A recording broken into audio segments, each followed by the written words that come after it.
सरपंच संतोष देशमुख हत्येप्रकरणी वाल्मिक कराडसह 4 आरोपींची बँक खाती गोठवली।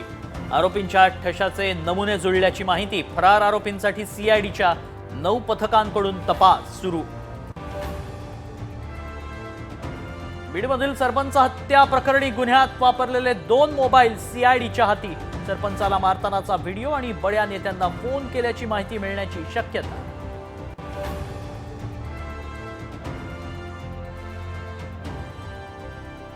राजकीय वादात अभिनेत्रीचं नाव जोडणं सुरेश धसांना शोभत नाही। प्राजक्ता माळेंवरील वक्तव्यावर चंद्रकांत पाटील यांनी सुनावले खडे बोल।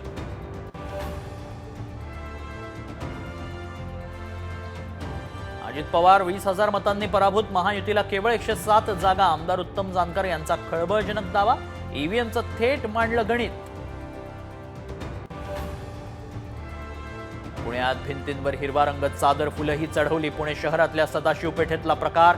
मेधा कुलकर्णींनी भिंतीवर चढवला भगवा रंग।